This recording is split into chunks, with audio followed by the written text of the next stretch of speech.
Praise the Lord. കർത്താവിൻ്റെ ധന്യതിരുനാമം ഈ പ്രഭാതത്തിൽ മഹിമപ്പെടുമാറാകട്ടെ.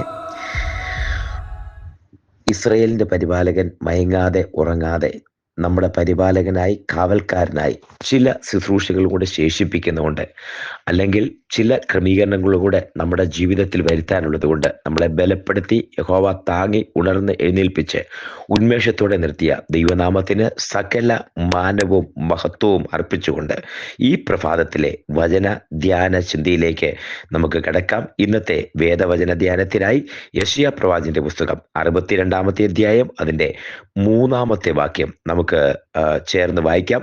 ഐസയ്യാ ചാപ്റ്റർ 62 വേഴ്സ് 3. യഹോവയുടെ കയ്യിൽ നീ ഭംഗിയുള്ള കിരീടവും നിന്റെ ദൈവത്തിൻ്റെ കയ്യിൽ രാജമുടിയും ആയിരിക്കും. ഇത് ഈ വചനം 3-ാമത്തെ വാക്യം പറയുമ്പോൾ അതിൻ്റെ പിൻപും മുൻപുമുള്ള ഒരു വാക്യം അത് വായിക്കുന്നില്ല. അതിൻ്റെ ആ വാക്കുകൾ സിയോനെ തള്ളിക്കളഞ്ഞ് അല്ലെങ്കിൽ ഇസ്രായേൽ ദൈവജനത്തെ തള്ളിക്കളഞ്ഞിട്ട് വീണ്ടും ആ ജനത്തെക്കുറിച്ച് ദൈവത്തിൻ്റെ എരിവ്, സിയോനെക്കുറിച്ച് മിണ്ടാതിരിക്കുകയില്ല, യെരൂശലേമിനെ കുറിച്ച് അടങ്ങിയിരിക്കുകയില്ല. അവൻ്റെ നീതി, അതിൻ്റെ നീതി പ്രകാശം പോലെയും അതിൻ്റെ രക്ഷ കത്തുന്ന വിളക്ക് പോലെയും വിളങ്ങി വരുവോളം തന്നെ ജാതികൾ നിന്റെ നീതിയെയും സകല രാജാക്കന്മാരും നിന്റെ മഹത്വത്തെയും കാണും. യഹോവയുടെ വായ കൽപ്പിക്കുന്ന പുതിയ പേർ നിനക്ക് വിളിക്കപ്പെടും. ഇതൊന്ന് അണ്ടർലൈൻ ചെയ്യണം. പുതിയ പേർ നിനക്ക് വിളിക്കപ്പെടും. തള്ളിക്കളഞ്ഞ് വിളിച്ചോണ്ട് വരുന്ന ദൈവം പുതിയ പേർ വിളിക്കപ്പെടും. എന്നിട്ടാണ് പറയുന്നത്, നീ ദൈവത്തിൻ്റെ യഹോവയുടെ കയ്യിൽ നീ ഒരു ഭംഗിയുള്ള കിരീടവും നിന്റെ ദൈവത്തിൻ്റെ കയ്യിൽ രാജമുടിയും ആയിരിക്കും. ഇനി അതിൻ്റെ അടുത്ത 2 വാക്യോടെ അതിന് ചേർത്തൊന്ന് വായിച്ചാൽ, ഇനി നിന്റെ പേര്, ഇതുവരെ നിന്റെ പേര് അസൂബ അല്ലെങ്കിൽ തൃക്ത, ത്യജിക്കപ്പെട്ടവൾ എന്നായിരുന്നു. ഇന്ന് നിന്റെ പേര് മാറ്റുന്നു. നിന്റെ ദേശത്തിന്റെ പേര് ഷെമാമ എന്നായിരുന്നു, ശൂന്യം എന്നായിരുന്നു. ആ പേര് മാറ്റുന്നു.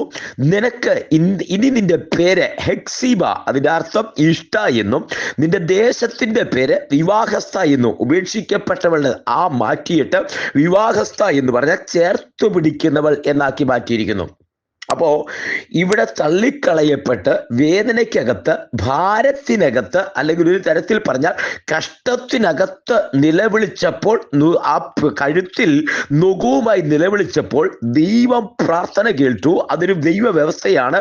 എൻ്റെ ജനം തങ്ങളെ തന്നെ താഴ്ത്തി നിലവിളിക്കുമ്പോൾ ആരൊക്കെ ഏതൊക്കെ സാഹചര്യത്തിൽ തങ്ങളെ തന്നെ താഴ്ത്തിയിട്ടുണ്ടോ, യെഹോശാഫാത്ത് രാജാവ് തന്നെ താഴ്ത്തിയപ്പോൾ ദൈവം ഇടപെട്ടു. ദൈവം യെഹോശാഫാത്തിന് വേണ്ടി ഇറങ്ങി വന്നു.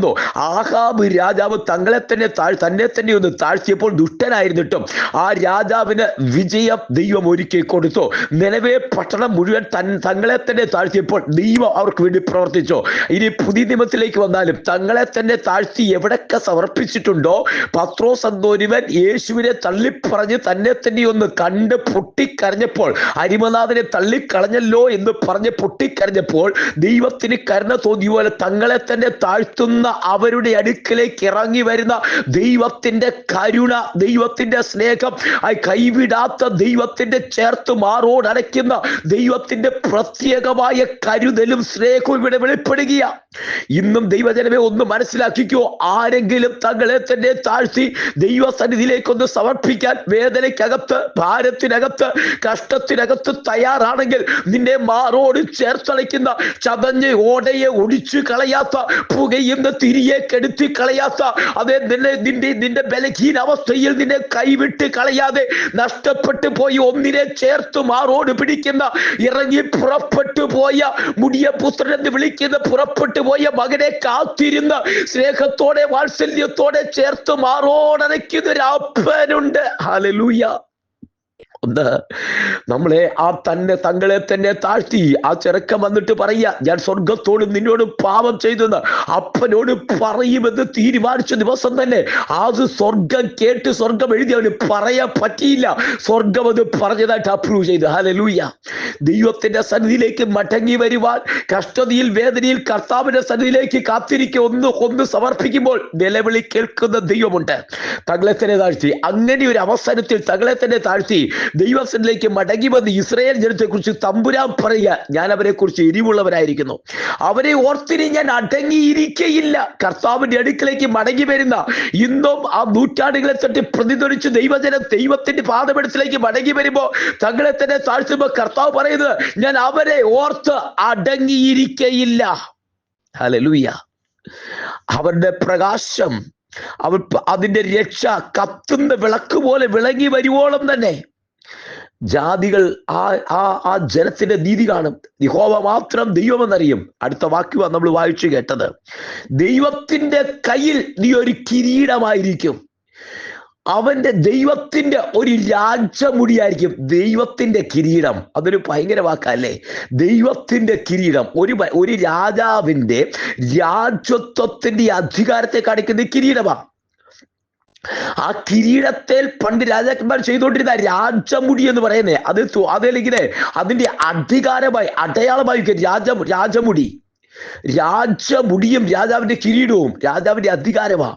ഇതാണ് ഈ കിരീടമാക്കി നിന്നെ വെച്ചിരിക്കുന്നു. കിരീടമാക്കി, ദൈവത്തിന്റെ കിരീടമാക്കി, ദൈവത്തിന്റെ കയ്യിലെ രാജമുടിയാക്കി നിന്നെ വെച്ചിരിക്കുന്നു. എന്നിട്ട് അടുത്ത വാക്ക് പറയുന്നേ, ഇത് എത്രമാത്രം പ്രാധാന്യപ്പെട്ടത് അറിയണമെങ്കിൽ 4-5 വാക്യങ്ങൾ. നിന്റെ പേര് മാറ്റി.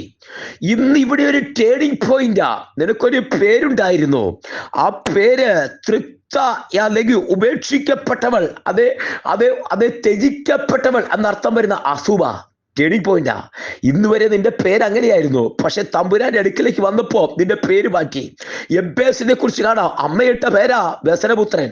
നാട്ടുകാരും വീട്ടുകാരും ചർച്ചക്കാരും വിളിച്ചതാ വ്യസനപുത്രൻ. തമ്പുരാനും എന്റെ പേര് മാറ്റി. പുസ്തകം തുടങ്ങുമ്പോൾ എബ്ബേസിനെ കുറിച്ച് പറയുന്നു, വ്യസനത്തോടെ അമ്മ പ്രസവിച്ചു എന്ന് പറഞ്ഞ് എബ്ബേസ് എന്ന് പേരിട്ടു. അത് പിന്നീടാ പറയുന്നേ. തമ്പുരാൻ വിളിക്കുന്ന പേര് സഹോദരന്മാരെക്കാൾ ഏറ്റവും മാന്യൻ. മറ്റുള്ള ലോകം തള്ളിക്കളയുമ്പോ ദൈവം ഒരു പേര് മാറ്റിയിടും, ഏറ്റവും മാന്യൻ. ഹല്ലേലൂയ. അബ്രാമിന്റെ പേര് മാറ്റി, യാക്കോബിന്റെ പേര് മാറ്റി. യാക്കോബിന്റെ പേര് മാറ്റിയിടും. നിന്റെ പേര് മാറ്റുക. ഇസ്രായേലിന്റെ പേര് മാറ്റുക. തമ്പുരാൻ പേര് മാറ്റും. ദേശത്തിന്റെ പേര് മാറ്റി. ലൂസ് എന്ന പട്ടണത്തിന്റെ പേര് മാറ്റി. ബേഥേൽ ദൈവത്തിന്റെ മുഖമാക്കി മാറ്റി. പേര് മാറ്റുന്നൊരു ദൈവമുണ്ട്. ശിമോൻ പത്രോസിനെ വിളിച്ചിട്ട് ശിമോൻ എന്ന പേര്. അതിന്റെ ഒരർത്ഥം ഇങ്ങനെ പറഞ്ഞു കേട്ടിട്ടുണ്ട്. ശിമോൻ എന്ന് പറഞ്ഞ ഞാങ്ങനെയാ, ആടി ഉലയുന്ന ഒരു സ്വഭാവം, എടുത്തിയാടുന്ന സ്വഭാവം. അവനെ മാറ്റി പേര് മാറ്റി പത്രോസാക്കിയ പീസ് ഓഫ് റോക്ക്, പാറകഷ്ണമാക്കി. കൊടുങ്കാറ്റ് വരും, കാറ്റ് വരും, കാണാൻ ഒത്തിരി ഒന്നുമില്ല, പക്ഷെ മാറിപ്പോകാത്ത പേര് മാറ്റുന്നൊരു ദൈവമുണ്ട്. അസൂബ ഇവിടെ പേര് മാറ്റി. തിക്സ അവിടെ എഴുതി വെച്ചോണ്ട്, തിക്സ ത്യജിക്കപ്പെട്ടവൾ, മാറ്റപ്പെട്ടവൾ, ഒഴിവാക്കപ്പെട്ടവൾ, കുറ്റപ്പെടുത്തുന്നവൾ, കുറ്റം കേൾക്കുന്നവൾ. അധികം കൊണ്ട് മാറ്റിയിട്ട് പേര് മാറ്റിയിട്ട് താഴെ എഴുതിയിട്ടുണ്ട്, നിന്റെ പേര് മാറ്റിയിട്ട് അവൻ പേരിട്ടു. അത് പേര് ഹെക്സീബ, ഇഷ്ട. ഇന്നലെ വരെ മാറ്റി നിർത്തിയിട്ട് ടേണിംഗ് പോയിന്റ് ചേർത്ത് പിടിക്കുന്നവൾ. ഇന്നലെ നിന്നെ വേണ്ടെന്ന് പറഞ്ഞിട്ട് നിന്റെ വാക്കിന് വേണ്ടി കാത്തിരിക്കുന്നവർ. ഇന്നലെ ത്യജിച്ചു കളഞ്ഞ് പറയുക, അവനാണ്, അവൻ വന്നെങ്കിലേ ഒക്കത്തുള്ളൂ, അവനില്ല ദൈവ തേജസ്സുള്ള ഒരു വ്യക്തി. അങ്ങനെയുണ്ട്. ജോസഫ് തള്ളി പൊട്ടക്കിണറ്റിലിട്ടു, തള്ളി മാറ്റിക്കളഞ്ഞു. പൊത്തിഫേറിന്റെ വീട്ടിൽ നിന്ന് കാരാഗ്രഹത്തിനകത്തിട്ടു. ഇന്ന് ജോസഫ് ഉണ്ടെങ്കിലേ പറ്റത്തുള്ളൂ.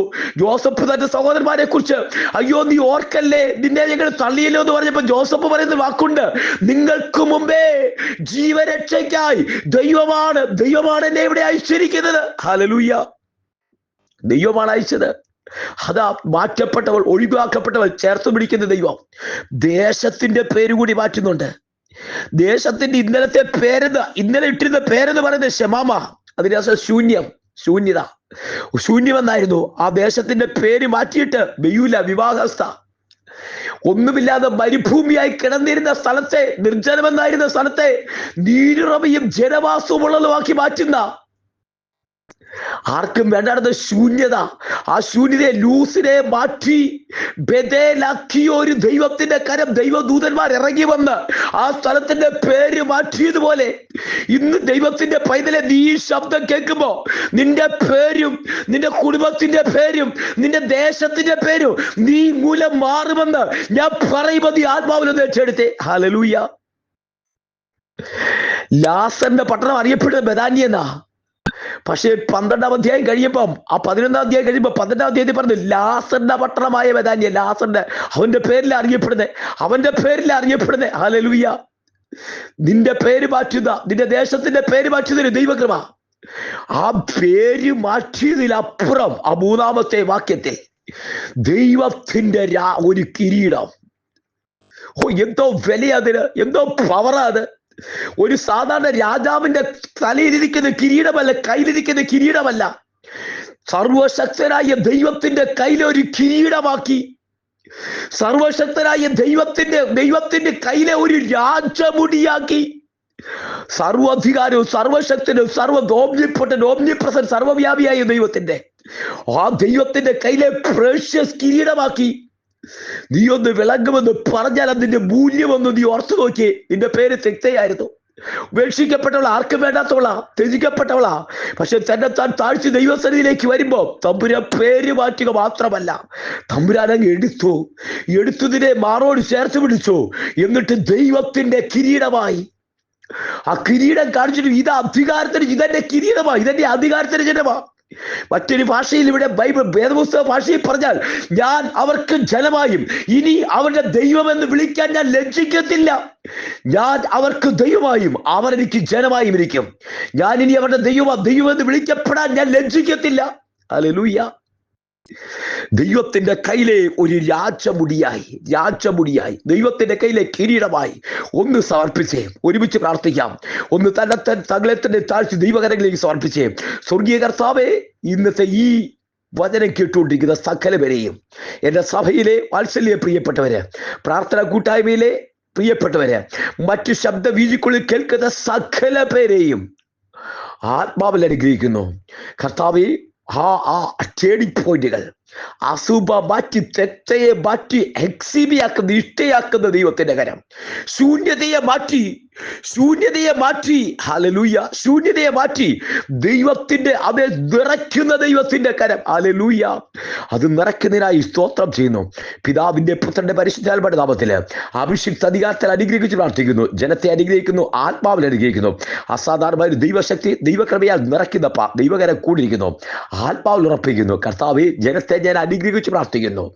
കർത്താവിന്റെ ദൈവത്തിന്റെ കയ്യിലെ രാജമുടിയായി, അധികാരത്തിന്റെ കിരീടമായി ദൈവം അവരെ മാറ്റുന്ന ദൈവകൃപയ്ക്കായി സ്തോത്രം ചെയ്തപ്പാ. നിത്യത വരെ ദൈവം അവരെ പരിപാലിക്കുന്നതിന്, എത്തിക്കുന്നതിനായി സ്തോത്രം, പ്രൊട്ടക്ട് ചെയ്യുന്നതിനായി സ്തോത്രം. തൃക്കരങ്ങളിലേക്ക് സമർപ്പിക്കുന്നു. കർത്താവ് പ്രാർത്ഥനയ്ക്ക് സ്തോത്രം. സകല മാനമഹത്വം എടുക്കും യേശുവിൻ നാമത്തിൽ തന്നെ. ആമേൻ, ആമേൻ, ആമേൻ.